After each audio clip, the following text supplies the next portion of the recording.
Good morning students. बच्चों, आज हम करने जा रहे हैं चैप्टर नंबर 8 के क्वेश्चन आंसर डिस्कस। चैप्टर का नाम है बच्चों कारतूस। पहले हम करेंगे 1-2 पंक्तियों वाले प्रश्न उत्तर। पहला प्रश्न है, कर्नल कलिंज का खेमा जंगल में क्यों लगा हुआ था? बच्चों, कर्नल कलिंज जो थे उन्होंने जो डेरा डाला हुआ था जंगल में, वो क्यों लगाया हुआ था? तो उन्होंने जो सबसे जाबाज, निडर और बहादुर सिपाही थे वजीर अली, उसको पकड़ने के लिए ये खेमा जो था, ये मतलब अर्थात जो डेरा था, वो कर्नल कलिंजे ने जंगल में लगाया हुआ था।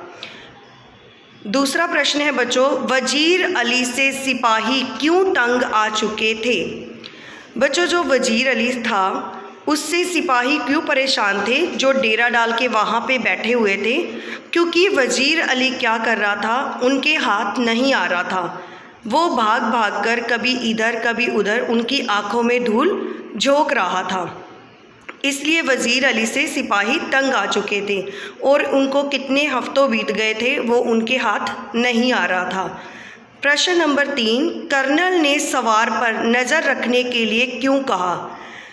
बच्चों, जो कर्नल थे उन्होंने सवार पर नज़र रखने के लिए क्यों कहा? जो सवार था बच्चों, वो कौन था? वो वही जाबाज, बहादुर, निडर सिपाही वजीर अली था। ठीक है, तो कर्नल को कहीं ना कहीं लग रहा था कि ये उनकी आंखों में धूल झोंक रहा है, इसलिए कर्नल ने सवार पर नज़र रखने के लिए कहा कि वो कहाँ से, किस रास्ते से जा रहा है, ये आप लोग ध्यान रखो। चौथा प्रश्न है, सवार ने क्यों कहा कि वजीर अली की गिरफ्तारी मुश्किल है? सवार ने क्यों कहा कि वजीर अली की गिरफ्तारी मुश्किल है?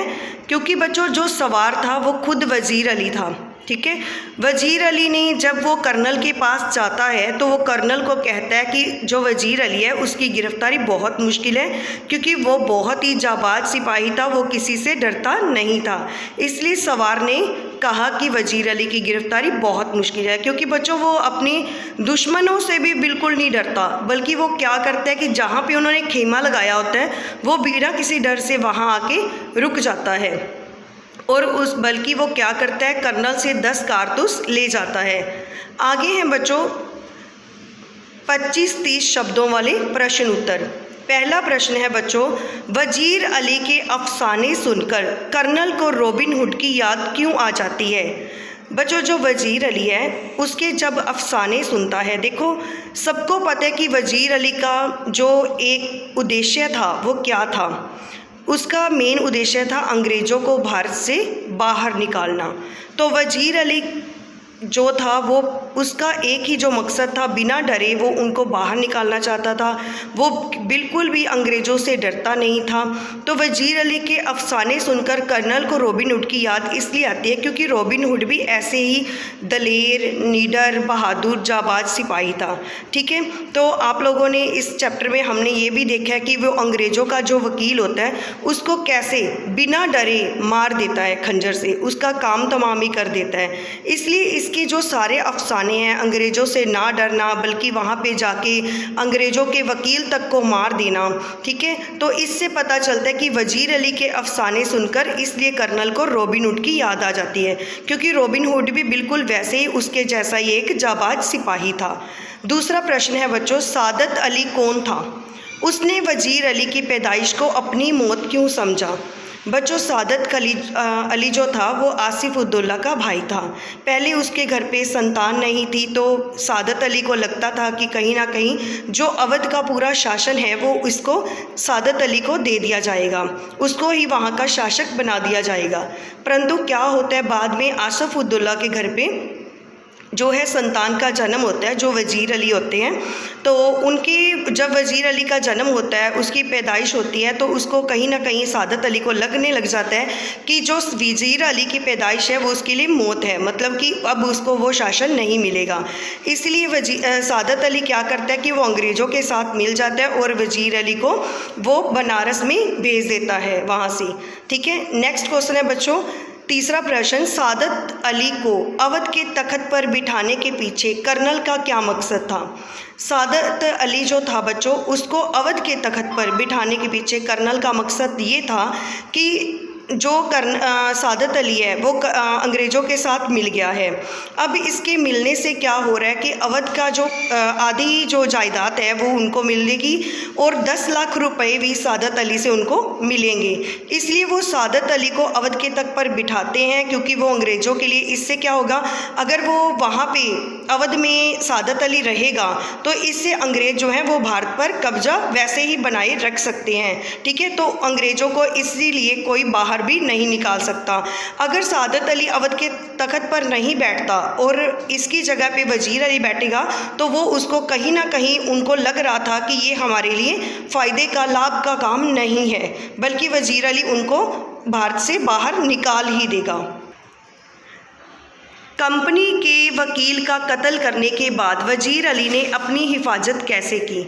कंपनी के वकील का कत्ल करने के बाद वजीर अली जो है बच्चों वो आज़मपुर में चला जाता है, आज़मगढ़ में। उसके बाद वो आगे उससे घाघरा चला जाता है, जहाँ पे वो अपनी हिफाजत करता है, क्योंकि उसे लगता था कि घाघरा के जो जंगल हैं वहाँ से अंग्रेज़ों को वहाँ से ढूंढना बहुत मुश्किल होगा, क्योंकि वहाँ के जंगल जो हैं बच्चों वो बहुत ज़्यादा ऐसे बने हुए हैं।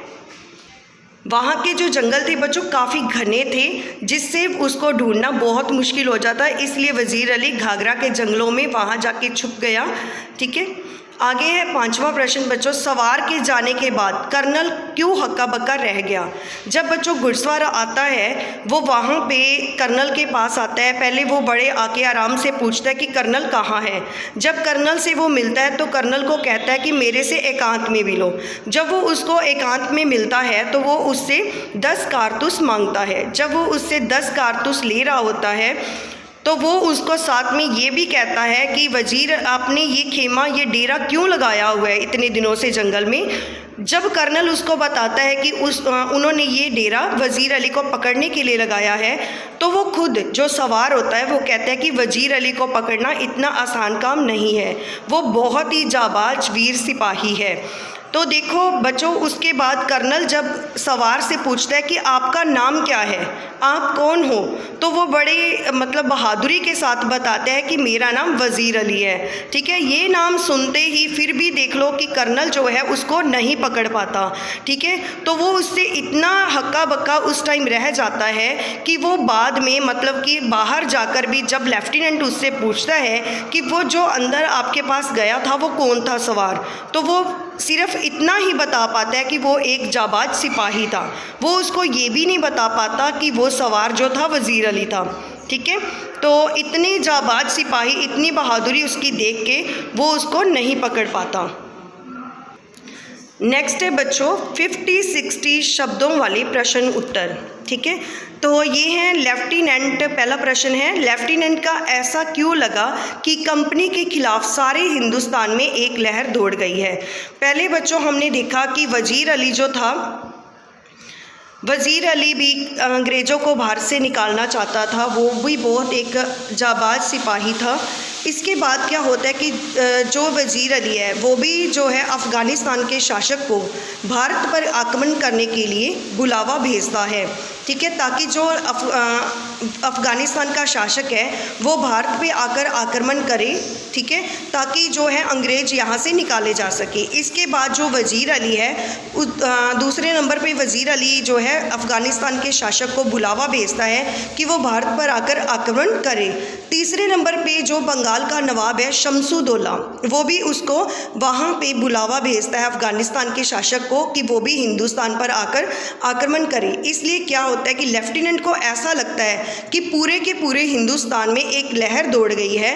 ठीक है, कंपनी के खिलाफ। ठीक है, दूसरे नंबर पे क्या होता है कि एक वजीर अली जो है वो जो अंग्रेज़ों का वकील होता है उसको भी ख़त्म कर देता है, मौत के घाट उतार देता है। इसलिए उसको लेफ्टिनेंट को ये महसूस होता है कि कहीं ना कहीं पूरे हिंदुस्तान में एक लहर ही दौड़ गई है जो कंपनी के खिलाफ है। नेक्स्ट दूसरा प्रश्न है बच्चों, वजीर अली ने कंपनी के वकील का कत्ल क्यों किया? बच्चों जो वज़ीर अली था उसने कंपनी के वकील का कत्ल क्यों किया था? क्योंकि देखो बच्चों, वज़ीर अली जो था उसको पहले बनारस भेजा गया। बनारस में जो कंपनी का वकील था, तो जब गवर्नर जनरल उसको कलकत्ता में बुलाता है और वज़ीर अली कंपनी के वकील से पूछने जाता है कि उसको वहाँ पे क्यों बुलाया गया, तो वो जो वकील होता है उसकी बात की तरफ कोई ध्यान नहीं देता, बल्कि वो क्या करता है, अंग्रेज़ों का पक्ष लेकर ही उससे बात करता है। इससे वज़ीर अली जो है उसको बहुत गुस्सा आता है, इसलिए वो वकील का कत्ल कर देता है। ठीक है। तीसरा प्रश्न है बच्चों, सवार ने कर्नल से कारतूस कैसे हासिल किए? सवार ने कर्नल से, अभी हमने पीछे प्रश्न भी यही करा है। सवार क्या करता है कि कर्नल के पास जाता है, वहाँ से पूछता है कि कर्नल कहाँ पे है। उसके बाद वो उसके पास जाता है, कर्नल के पास उसे एकांत में मिलने के लिए बोलता है। जब कर्नल उसके पास जाता है तो वो उससे 10 कारतूस मांगता है, और वो बहुत जाबाज सिपाही होता है जो पूरे खेमा लगा हुआ होता है वज़ीर अली को पकड़ने के लिए ही। उसको भी वो पकड़ के, मतलब कि उसको पकड़ना था, बल्कि वो कर्नल से उससे 10 कारतूस लेके आ जाता है। ठीक है। और इस तरह से वो उससे कारतूस ले लेता है। नेक्स्ट है बच्चों, वज़ीर अली एक जाबाज सिपाही था कैसे? ये बच्चों हमने यही क्वेश्चन करना है कि वज़ीर अली के बारे में बताना है कि वो कैसे एक जाबाज सिपाही था। जैसे कि हमने इसमें सारा कुछ मेंशन कर सकते हैं कि वो कैसे गोरखपुर के जंगलों में जो खेमा उसको पकड़ने के लिए लगाया गया है वज़ीर अली को पकड़ने के लिए चाहे खेमा लगाया, वो उसमें जाकर कर्नल से कैसे 10 कारतूस लेके आ जाता है। ये भी उसके एक जाबाज सिपाही होने के लिए प्रमाण है कि मतलब वो एक बहुत ही जाबाज सिपाही था। ठीक है। बहुत ही बहादुर निडर व्यक्ति था। ठीक है। दूसरा क्या है कि वो जैसे कंपनी का जो वकील होता है उसको कैसे वहाँ बनारस में उसको मार देता है, ये भी उसके एक जाबाज सिपाही होने का प्रमाण है। ठीक है। इससे स्पष्ट होता है कि वो कैसे जाबाज सिपाही था। ओके बच्चों, नेक्स्ट हम करेंगे अगली वीडियो में। आशय स्पष्ट करो।